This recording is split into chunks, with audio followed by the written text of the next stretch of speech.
بسم اللہ الرحمن الرحیم۔ السلام علیکم۔ شہزادی نگار بانو بہت ہی حسین و جمیل تھی۔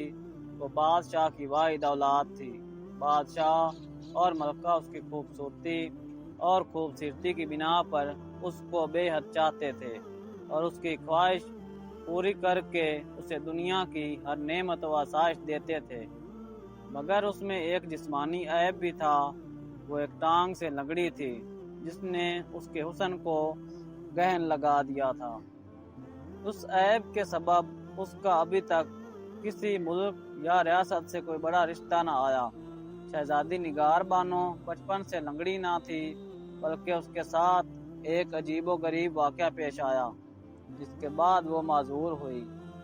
ہوا یوں کہ ایک روز شہزادی محل میں اپنی سہیلیوں کے ساتھ کھیل رہی تھی کہ جھاڑیوں میں ایک ناگن جو اس وقت ایک چھوٹا سا بچہ تھی باہر نکل آئی، جسے دیکھ کر شہزادی کی دوسری سہیلیاں بھاگ گئی، مگر شہزادی بانو بھاگی نہیں، بلکہ اس نے آگے بڑھ کر ناگن بچی کو پاؤں کی ایڑی کے نیچے کچل دیا۔ رات کو جب وہ سو کر بیدار ہوئی تو صبح اس کی وہی ٹانگ جس سے اس نے ناگن بچی کو کچلا تھا لنگڑی ہو گئی۔ بادشاہ نے اس ملک کے ہر طبیب سے علاج کروایا، مگر شہزادی کی معذوری سے نجات نہ ہو سکی۔ وزیر ایک دن بادشاہ کے پاس آیا اور اسے خوشخبری دی کہ اب آپ کو شہزادی نگار بانو کی شادی کی فکر کرنی چاہیے۔ بادشاہ نے حیرت سے کہا، کیا مطلب ہے؟ وزیر نے کہا، حضور میں سچ کہہ رہا ہوں۔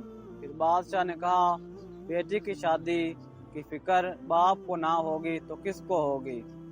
بادشاہ سلامت، میرا یہ مطلب نہیں، بلکہ آپ کے لیے خوشخبری ہے کہ شاہی نجومی نے ذائچہ نکال کر بتایا ہے کہ جلد ہی شادی ہو جائے گی۔ بادشاہ کو کچھ اطمینان نصیب ہوا۔ پھر ایک سرکاری اہلکار نے آ کر اطلاع دی کہ بادشاہ قریب کے ملک کا شہزادہ ملنے آیا ہے۔ بادشاہ کو آئے روز کسی نہ کسی بادشاہ یا شہزادے سے ملاقات ہوتی رہتی تھی۔ بادشاہ نے اسے محل میں لانے کا حکم دیا۔ پھر بادشاہ نے اسے بیٹھنے کو کہا اور پوچھا، شہزادے کیسے آنا ہوا؟ شہزادے نے کہا، وہ شہزادی نگار بانو سے شادی کا خواہش مند ہے۔ بادشاہ کو اس کی خواہش سن کر حیرت اور مسرت ہوئی۔ ابھی اس نے اپنا جملہ مکمل ہی کیا تھا کہ دروازے کے اندر سے دھواں محل میں داخل ہوا، اور پھر جب دھواں غائب ہوا تو ایک طاقتور اور بھیانک جن ظاہر ہوا۔ دربار میں موجود کچھ لوگ اس کی دہشت سے بے ہوش ہو گئے، کئی وہاں کھڑے کھڑے کانپتے رہے، مگر بادشاہ اور شہزادہ اپنی جگہ پر موجود تھے۔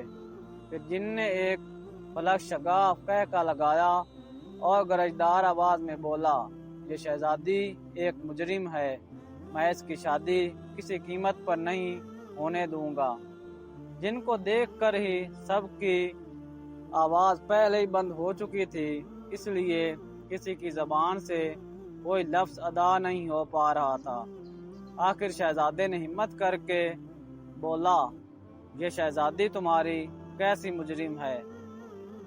جن دوبارہ اونچی آواز سے بولا، میری بیٹی ناگن کے روپ میں محل میں شہزادی اور اس کی سہیلیوں کا کھیل دیکھ رہی تھی کہ اسے دیکھتے ہی تمام اس کی سہیلیاں بھاگ گئیں، مگر شہزادی نگار بانو نے آگے بڑھ کر میری بیٹی کو جو اس وقت ناگن بچی کے روپ میں تھی کچل ڈالا، اور میں اپنی اکلوتی اولاد سے ہمیشہ کے لیے محروم ہو گیا۔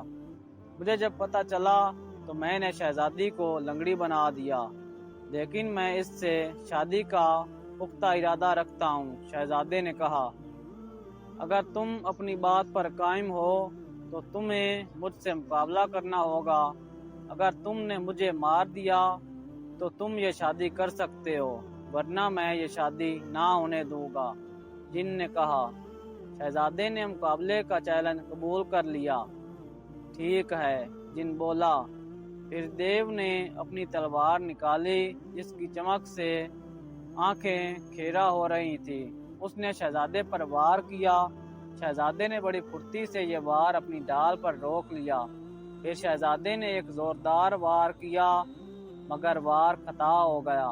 ہر طرف تلواروں کے ٹکرانے کی آوازیں گونجنے لگی۔ جن ایک ماہر تلوار باز خود کو ثابت کر رہا تھا اور ایسے ماہرانہ کرتب اور داؤ پیچ دکھا رہا تھا کہ جو اس سے قبل کسی انسانی آنکھ نے نہیں دیکھے تھے، مگر اس کے مقابلے میں شہزادہ بھی بڑی مہارت سے اس کے مقابلے پر ڈٹا ہوا تھا اور اپنے فن کی داد لوگوں سے حاصل کر رہا تھا۔ پھر ایک موقع پر شہزادے نے یہ دیکھتے ہوئے کہ جن کو شکست دینا اتنا آسان نہیں، اللہ اکبر کا ایک بلند آواز نعرہ بلند کیا اور اس پر تلوار سے پوری قوت سے ایسی ضرب لگائی کہ جن کی تلوار کے 2 ٹکڑے ہو گئے اور جن لڑکھڑا گیا اور زمین بوس ہو گیا۔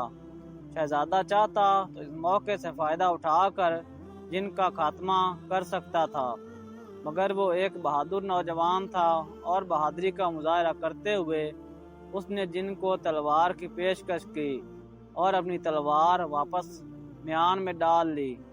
جن ہانپتا ہوا بولا، تم ایک بہادر اور با کردار نوجوان ہو۔ شہزادہ بولا، شہزادی نگار بانو کو کوئی مجرم نہیں۔ اس کو نہیں معلوم تھا کہ ناگن کے روپ میں یہ جن زادی ہے، وہ بالکل بے قصور ہے اور بے قصور کو قصوروار نہیں ٹھہرایا جا سکتا۔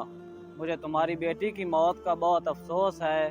اکلوتی اولاد کے جدا ہونے کا دکھ صرف دکھ ہی محسوس کر سکتا ہے، کوئی دوسرا اسے الفاظ میں بیان نہیں کر سکتا۔ تم سوچو اگر تمہاری بیٹی کے ساتھ نادانگی میں برا سلوک کر بیٹھتا تو کیا تم اسے قصوروار سمجھتے؟ یہ شہزادی بھی بادشاہ کی اکلوتی اولاد ہے، کیا اسے اذیت دے کر تمہاری بیٹی واپس آ جائے گی؟ شہزادے نے دیکھا جن کی آنکھوں سے آنسو ٹپک رہے ہیں۔ اس نے دل بھری آواز میں کہا، واقعی اس نے یعنی شہزادی نے نادانگی میں میری بیٹی کو مارا ہے، وہ بے قصور ہے۔ میں اپنی بیٹی کا وہ قتل معاف کرتا ہوں، تم شہزادی سے شادی کر سکتے ہو، میں ہمیشہ کے لیے یہاں سے جا رہا ہوں۔ یہ کہہ کر وہ دوبارہ دھوئیں میں تبدیل ہوا اور محل کے دروازے سے باہر نکل گیا۔ شہزادے کی شہزادی سے شادی ہو گئی اور اس کے بعد وہ جن کبھی نہیں آیا۔ شہزادی بھی دوبارہ سے تندرست ہو گئی کیونکہ جن نے اپنا عمل کو واپس کر لیا تھا۔